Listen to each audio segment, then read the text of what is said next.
actually, I did a new show. I had a wedding. I had a family engagement. She feel that we like to rest.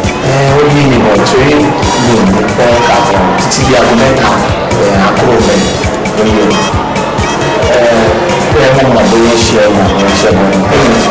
wọ́n ti mú owó rẹpẹtẹ fáwọn ọ̀dọ́ náà ti ṣe kò lè wá dà kí n disappoint wọn.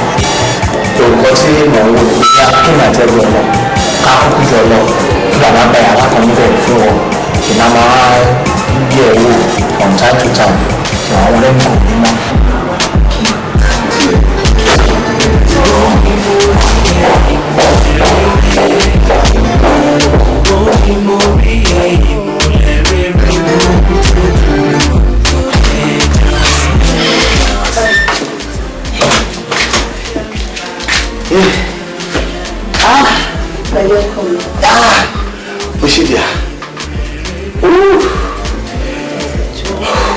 Ṣé ìsànàẹ́lì wọ́n ń jó lọ́wọ́ báyìí ni àwọn èèyàn mẹ́ wọ́n ti múra wọn gan-an nígbà àdọ́sàlẹ̀ mú nígbà àdọ́sàlẹ̀ mú ìjọ ìlú ti ṣe gbogbo nǹkan disco ìtàkà tó fi gbogbo nǹkan rẹ̀. Kí ló fẹ́ ṣe ṣe fara sí? Lọ́kẹ́ lọ́wọ́ sí mi ó fẹ́ tẹ́lá jẹ́ àsìmí títí di bíi fọ́ my fortune. Yes. Too funny, I go they shine. Why don't you let me love you, baby? Let me spoil my beautiful. Now she better go. You make me freaky, baby, makes me freeze, baby, and drives me into ecstasy, baby. Yeah, I gotta hit the streets, but first, you know I gotta start with a kiss, baby.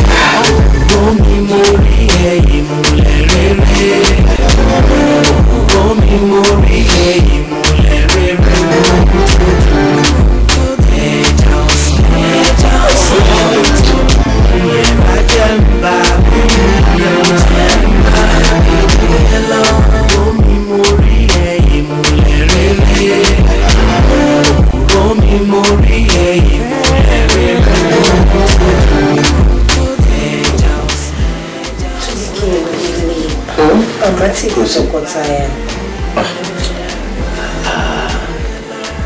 Wojú aago ni after 12 la wà ọjọ́ ìgbéyàwó wa ti wọlé tán wọn báyìí báyìí ní tí màá ti sanwó rí àti ṣe mọ̀ mí mọ̀ ẹ́ kí ló tún wá kù. Bọ́ òjíṣẹ́ náà ti sọ wá pọ̀ gẹ́gẹ́ bí tọkọtaya.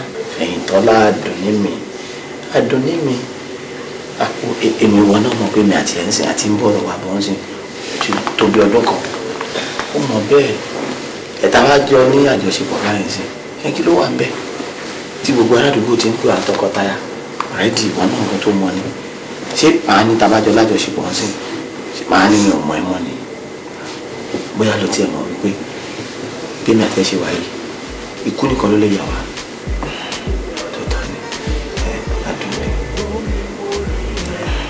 Sweetheart, love of my life, cutie pie. Kó wà pé èmi náà mi ò ṣe mi tí mo ti ṣe rí.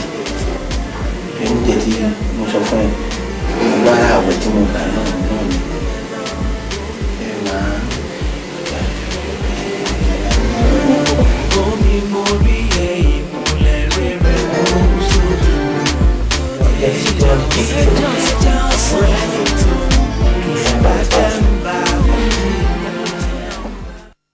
Ayé ló ṣe gúnugún, gúnugún fi gbá lórí.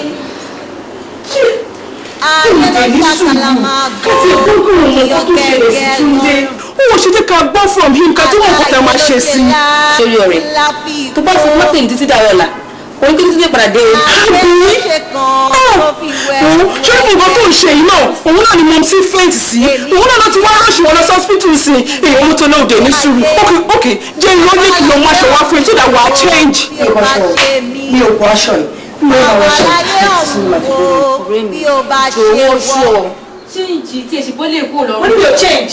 Ẹ lè fi mí sílẹ̀. Apart from that, ó lè mọ kó tó wá fún un sí náà, ọkọ̀ ní dísàgbà lọ. Sister Fẹ̀yìntọ́lá ilẹ̀ ilẹ̀ ni orin ẹjọ́ kò sí mi. ẹ wo gbogbo àwọn àlejò inú ti lọ yìí and moreover situation tó happen sí gbogbo ara gbogbo nǹkan tó wá ìwé mímọ́ tó fi yé wa wípé. ẹ má bàa sọ̀rọ̀ ìwé mímọ́ mo ti sọ pé ṣé ibi tí mo wà yìí ibẹ̀ ni Túndé máa ti dájú bá mi nǹkan tó ṣe Túndé tí ò fún wa ibi ló máa ti wá bá mi. Fẹ́yìntọ́lá ẹ̀yin ọ̀rẹ́ mi kọ́sì ìdè kan rẹ̀ sọ̀rọ̀ mo dìde. a ní bíbí sílẹ̀ Fẹ́yìntọ́lá ẹ̀bí sílẹ̀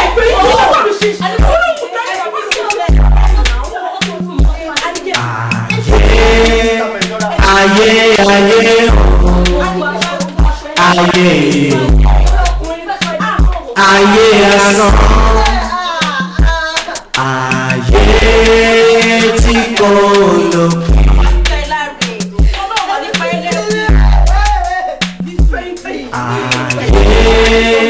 ayé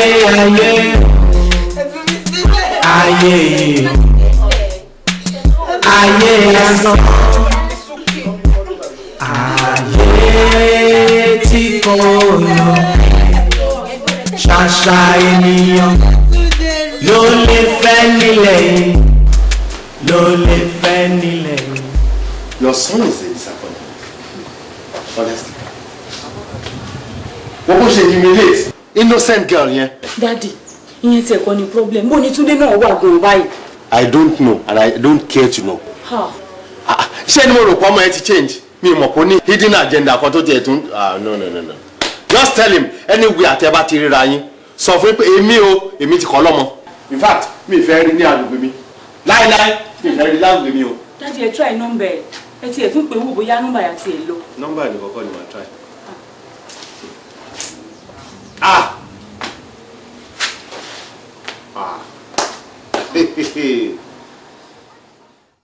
Ṣé ó tó ń di ẹ̀ báyìí? Gbogbo tó ń gbé pamọ́ látọjọ́ ẹ̀tàn òun náà fi gbà á lọ́wọ́ ẹ̀.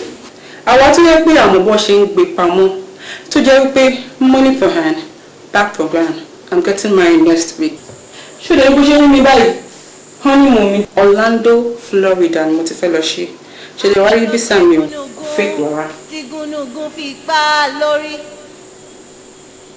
Ayé ló ṣàkàlà máa gbò tó fi yọ gẹ́gẹ́ lọ́rùn. Aláyé ló ṣe lá tí ńlá fi kó. Ayé ló ṣe kàn tó fi wẹ̀wù ẹ̀jẹ̀ sọ́rùn. Èmi ń kígbe ayé, ìwọ ń kígbe ayé. Tàwa láyé ọ̀hún o bí o bá ṣe mí. Tàwa láyé ọ̀hún o bí o bá ṣe wọ́. Ó mà ṣe é. Bí gbogbo aláǹgbá ò bá dákun délẹ̀ ń bá a bá lè ṣe èyí tí inú rún. Kòkòrò tí ń jẹ̀fọ́ o ṣe bára ẹ̀fọ́ ló ń gbé. Bá a bá lè rinú ẹ̀dá àbámẹ́ni tó fẹ́ ní dénú.